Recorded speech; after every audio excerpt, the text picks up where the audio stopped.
Michael Andrew Fox was born on June 9th, 1961, and is known in the professional world as Michael J. Fox. Why did he go for J? Well, he made his American debut in the television film Letters from Frank under the name Michael Fox, but when registering for SAG, the Screen Actors Guild, there was already a veteran actor under the name Michael Fox. Therefore, he decided to go for J as a tribute to actor Michael J. Pollard. Fox was born in Edmonton, Alberta, Canada. His family moved around quite a lot due to his father's career as a police officer and Canadian Forces member. In 1971, his father retired and they moved to a large suburb of Vancouver, British Columbia. There he attended the Burnaby Secondary School and now has a theatre named after him. Fox got his first television role in the Canadian television show entitled Leo and Me, where he played the character of Andy. The show was short-lived, but it was the start of his career, at least in Canada. He moved to the USA at the age of 18 and got very quickly cast in the TV movie Letters from Frank. Soon after, in 1982, he got the part of Alex P. Keaton in the series Family Ties. The show aired on NBC for 7 seasons from 1982 to 1989. Michael explains that he got the role because Matthew Broderick, who was the first choice, was unavailable. The way that the show was sold to the network was with the pitch, Hip Parents, Square Kids, and was intended to follow mostly the story of 2 hippie parents and was meant to reflect the move in the United States from liberalism of the 60s and 70s to the conservatism of the 1980s. What's funny about this show is that this particular culture change was mostly expressed between the parents and the young Republican son Alex P. Keaton, played by Michael J. Fox. His character Alex was so popular that he ended up being the focus of the show. At its peak, the audience for Family Ties drew in 1/3 of American households every week. Fox won 3 Emmy Awards for the show in 1986, 1987, and in 1988, and a Golden Globe Award in 1989. It was during his time on Family Ties that he met his future wife, Tracy Poland, when she played the role of his girlfriend, Ellen. The couple got married in 1988, have 4 children, and have remained together for all of these years. During Michael's time on the show, being young and thirsty for more work, he kept himself busy accepting roles in TV movies.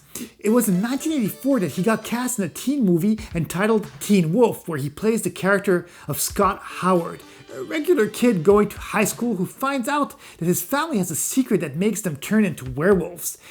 This is your typical 80s teen flick, but with Fox's acting chops, some pretty memorable music, and a fun, light-hearted script, the 80s comedy turned itself into a cult classic. It actually even spawned a sequel, a cartoon of the same name, and more recently even had a TV show on MTV. None of these had Fox in them.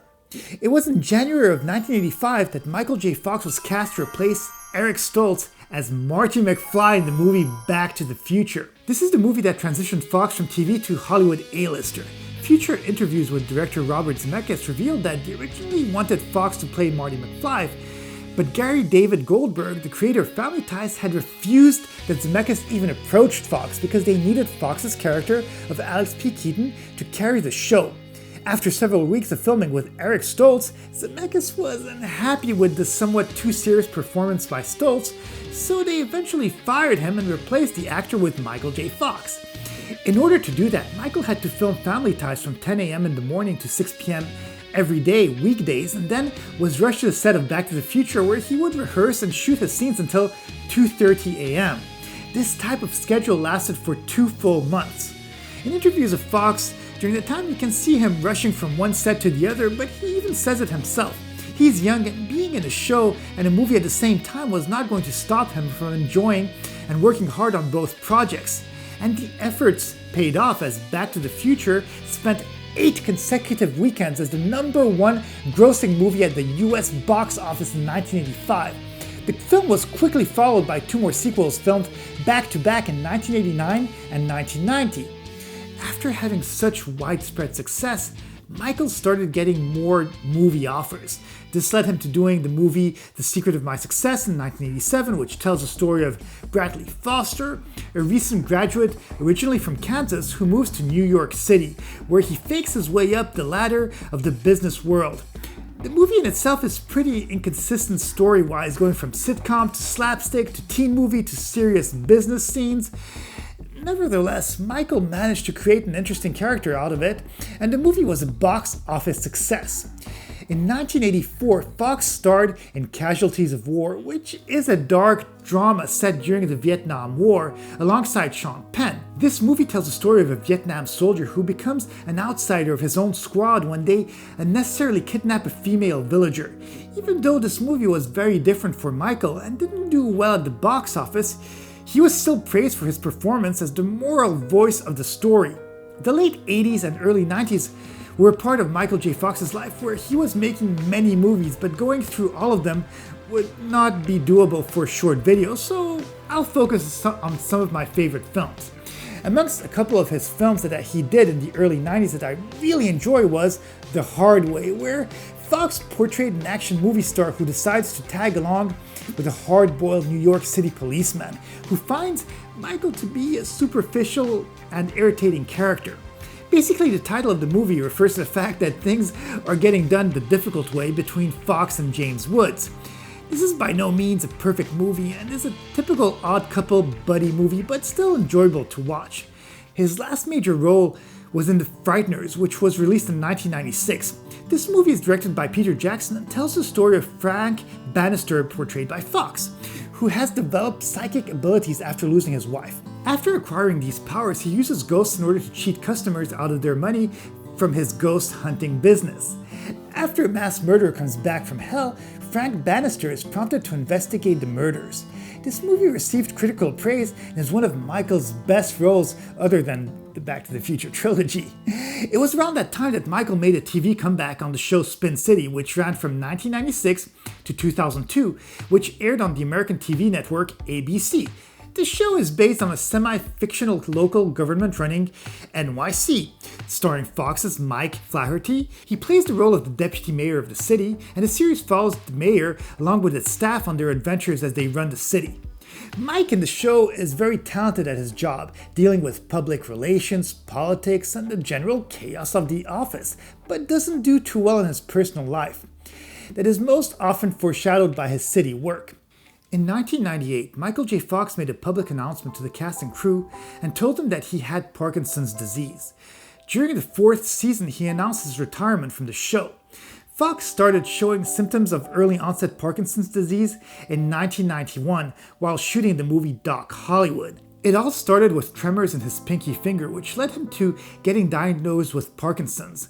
When he asked the doctor how long he'd have as an actor not showing any symptoms, the doctor told him 10 years. Which is pretty much around the same time that Fox retired from Spin City. After his public announcement about having Parkinson's in 1998, Michael J. Fox became a big advocate for the disease and started the Michael J. Fox Foundation, which was created in order to help advance promising research to curing Parkinson's disease, including embryonic stem cell studies. Even though Fox had retired from Spin City, he did come back for 3 episodes in the final season of Spin City, which was starring Charlie Sheen. The 2000s did have other appearances by Fox, including 2 episodes of Scrubs as Dr. Kevin Casey, a surgeon with severe obsessive-compulsive disorder. In 2006, he appeared in 4 episodes of Boston Legal as a lung cancer patient, and in 2009, in 5 episodes of the television show Rescue Me. He did more appearances and many more voice-over gigs throughout the years, including being featured as himself in the show Curb Your Enthusiasm alongside Larry David, where the episode focuses on Larry David being a temporary resident in NYC and living in an apartment building right under Fox's apartment. Being Curb Your Enthusiasm, many conflicts arise between the two of them, where Larry believes that Michael is taking advantage of his Parkinson's condition in order to manipulate the people around him. This is an excellent episode and really deserves a watch. In 2013, Fox marked a true comeback to television with a new show entitled The Michael J. Fox Show, where he plays Mike Henry, a news anchor for New York's WNBC, who had to give up on his career after being diagnosed with Parkinson's in order to focus on his health and his family. 4 years after retiring, Mike decides to get back to work and struggles between family and career. Some of the structure of the show was very reminiscent of Modern Family, where the characters speak to the camera. Personally, I did enjoy the show. but the viewership wasn't high enough and ended up getting cancelled in its first season. The show ran a total of 22 episodes. Due to his Parkinson's, he doesn't appear as often on television as he used to, but did appear in 5 episodes of the series Designated Survivor in 2018 alongside Kiefer Sutherland as a lawyer named Ethan West, who is appointed a special prosecutor investigating former President Moss's alleged leaked classified information. Even as recently as 2020, he guest starred in 2 episodes of The Good Fight, reprising his character from The Good Wife, and plays once again an attorney who suffers from tardive dyskinesia. He used this condition to his client's advantage in court to get sympathy from the judge and jury. As you can tell, Michael J. Fox may have Parkinson's, but keeps himself healthy and active with the acting community and seems to have a good family life.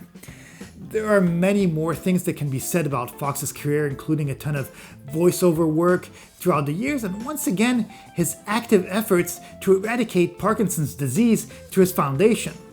For me personally, Michael is an icon of my childhood, and the movie Back to the Future was a very big influence that got me into acting, wanting to live in Hollywood, and actually made me super curious about physics, time travel, and the grandness of the universe.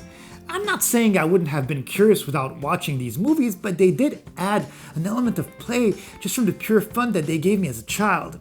I really hope that you enjoyed this video.